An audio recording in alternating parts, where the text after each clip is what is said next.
dia adalah seorang ulama, mungkin ya nggak masalah juga kita untuk menolak lamaran seorang ustadz gitu, walaupun ada ancaman seperti apa nantinya, ya kan? Karena sepenuhnya jodoh itu memang di tangan Allah, tapi kita yang menentukannya gitu. Jangan sampai ada paksaan dari pihak manapun, karena yang menjalaninya kan memang kita sendiri gitu ya, bukan orang lain.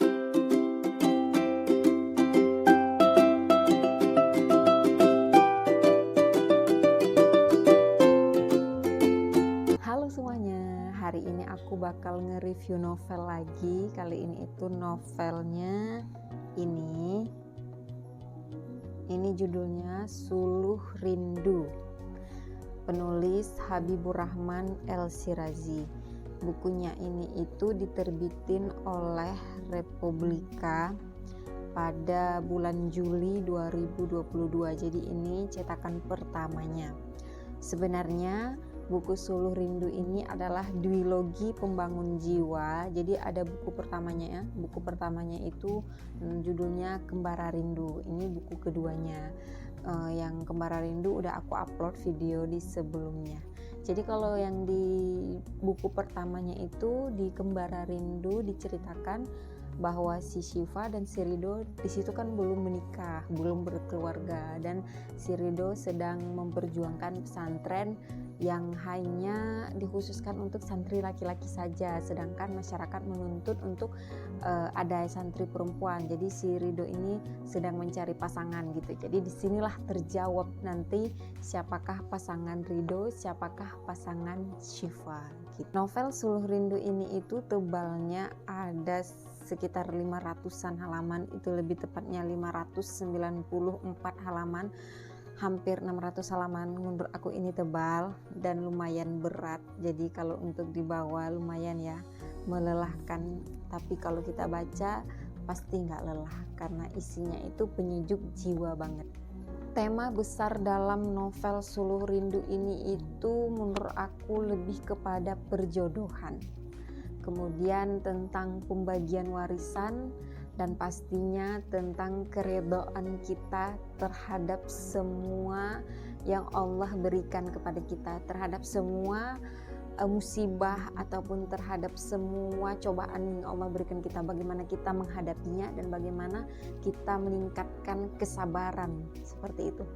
Di sini juga bakal diceritakan tokoh-tokoh yang bernama Ridho, tokoh utamanya, kemudian Syifa, Neng Diana, Mbak Lina, dan Bu Rosma, serta kakek neneknya Syifa.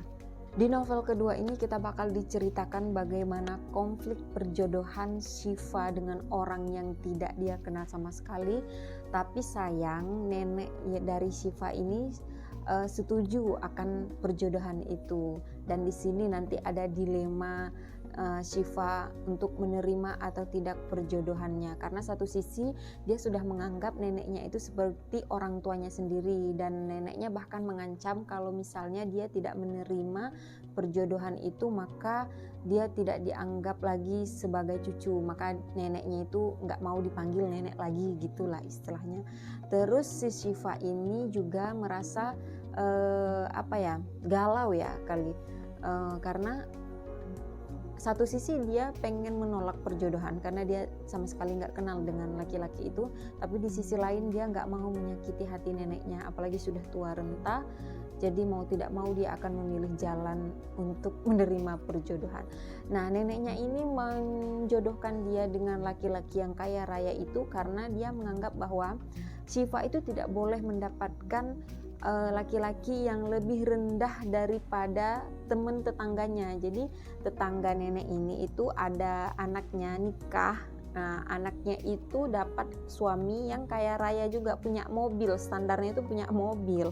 Jadi si Syifa ini dianggap neneknya lebih pintar dari anak tetangga itu, bahkan lebih soleh, bahkan hafiz Quran. Si Syifa ini adalah seorang hafiz Quran yang suaranya sangat merdu ketika mengaji, maka dia tidak boleh mendapatkan laki-laki atau suami yang lebih rendah daripada anak tetangga itu yang hanya bisa mengaji gitu. Makanya neneknya itu terobsesi untuk menyetujui perjodohan antara laki-laki calon DPR ini, calon DPR laki-laki yang akan dijodohkannya ini, calon DPR itu dengan si Syifa gitu.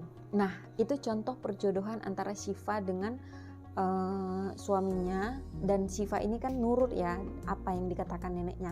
Ada contoh menarik, aku senang banget dengan contoh yang digambarkan di dalam novel ini, itu ketika Kiai Nawir, seorang kiai itu ulama, Kiai Nawir ini adalah gurunya Ridho, itu menjodohkan Neng Diana dengan anak temennya gitu, anak ulama ya pastinya, dan anak Habib gitu, banyak gitu. Ada sekitar 4 laki-laki yang datang melamar Neng Diana, yang melamar anak kiai ini. Tapi sikap dari Kiai Nawir itu sangat bijak.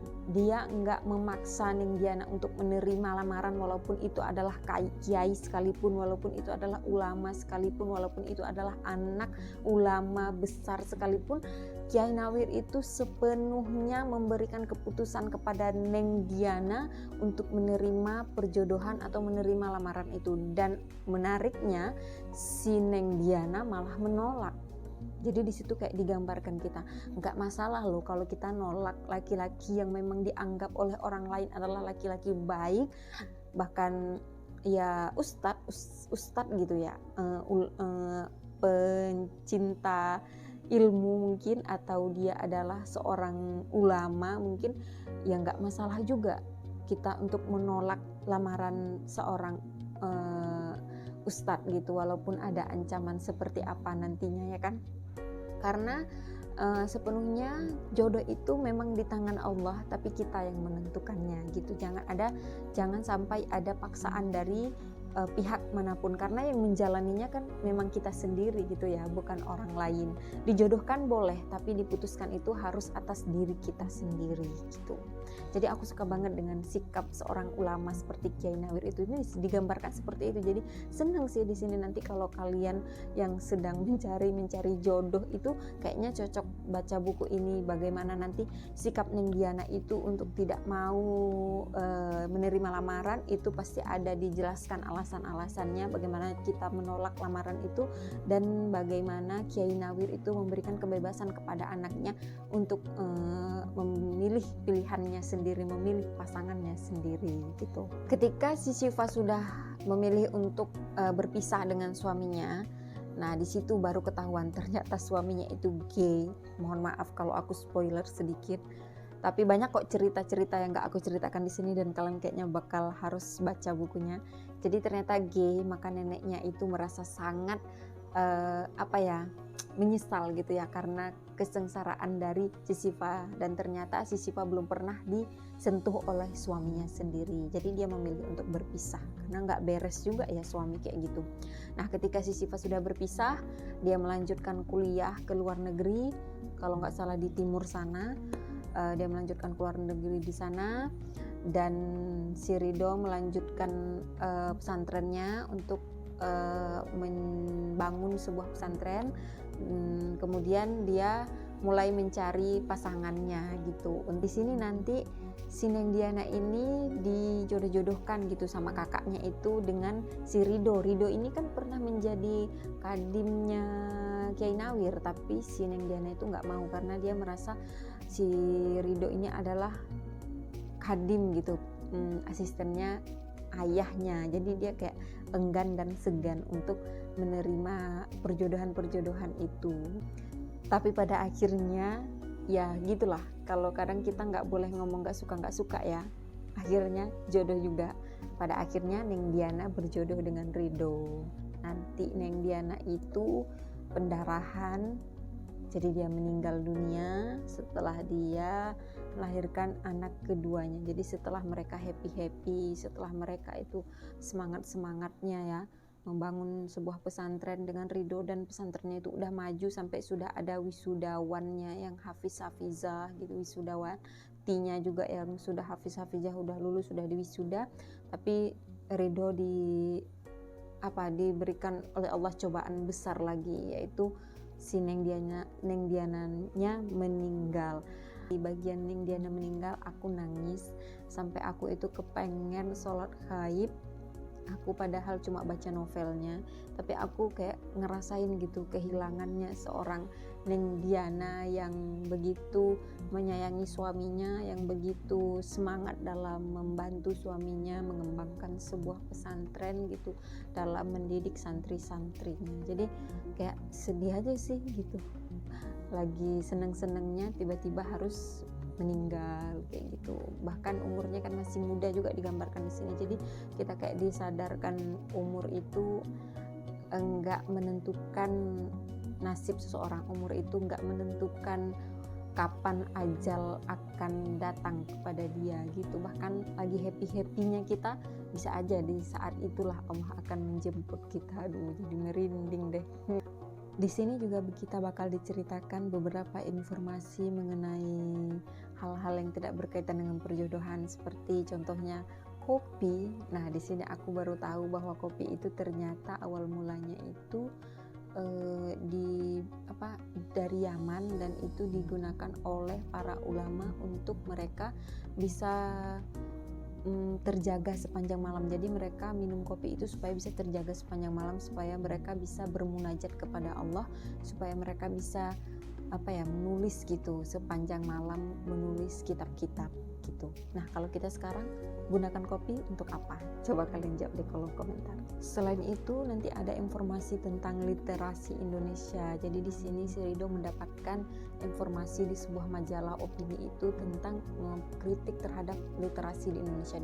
Jadi dianggap bahwa minat baca di Indonesia ini itu rendah, padahal sebenarnya bukan minat bacanya yang rendah, tapi fasilitasnya yang kurang. Jadi Rido itu berpikir jika misalnya koruptor-koruptor kita yang ada ini itu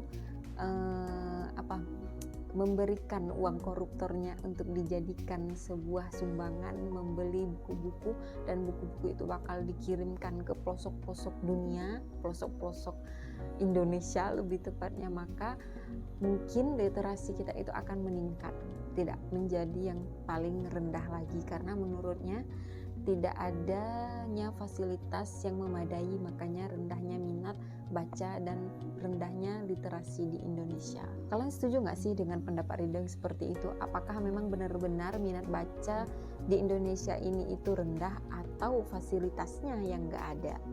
Aku nggak bakal spoiler lagi, karena menurut aku kalian harus banget ya baca buku ini walaupun tebal, karena ini itu bakal benar-benar menjadi penggugah jiwa kita dan pembangun jiwa kita. Dan kalian penasaran gak sih siapa yang akan ngelanjutin perjuangan Diana dalam membantu Ridho mengembangkan pesantrennya? Karena mau tidak mau Ridho itu harus menikah lagi, dan siapakah yang akan mendampingi Ridho? Kalau kalian tahu dengan siapakah si Ridho akan mau melanjutkan pesantrennya, dengan siapakah Ridho akan menggantikan posisi Neng Diana itu, coba kalian jawab di kolom komentar. Perbandingan antara buku pertama dan kedua itu, yang pertama perbandingan dari halamannya. Jadi halaman yang buku pertama itu kan sedikit ya, lumayan tipis. Kalau ini benar-benar tebal banget. Nah, di sini ya kita bakal nemu tips trik bagaimana menerima menolak perjodohan, tips dan trik bagaimana kita menanggapi sebuah warisan. Itu penting banget. Kalaupun kalian nggak mau baca buku pertamanya itu Kembara Rindu, tapi kalian langsung baca buku Suluh Rindu ini, menurut aku nggak masalah. Jadi kalian boleh langsung baca ke Suluh Rindu dan nggak baca yang pertamanya. Tapi kalau kalian mau lengkapnya, baca yang pertama dan kedua itu lebih baik gitu. Kita bakal banyak banget nemu kutipan-kutipan bijak, jadi aku nggak bakal bacain semuanya, aku bakal baca dua kutipan bijak yang aku pilih gitu. Salah satunya itu di halaman 57. Rumah tangga dibangun di atas dasar ibadah bersama. Pelan-pelan cinta itu tumbuh dan mengakar, semakin lama semakin kokoh. Akarnya menghujam ke bumi. Pohon cinta itu subur disiangi air mata pengorbanan, kesetiaan, tanggung jawab, saling percaya, saling menambal kekurangan, dan saling menjaga di jalan keridhaan Tuhan. Bagus banget.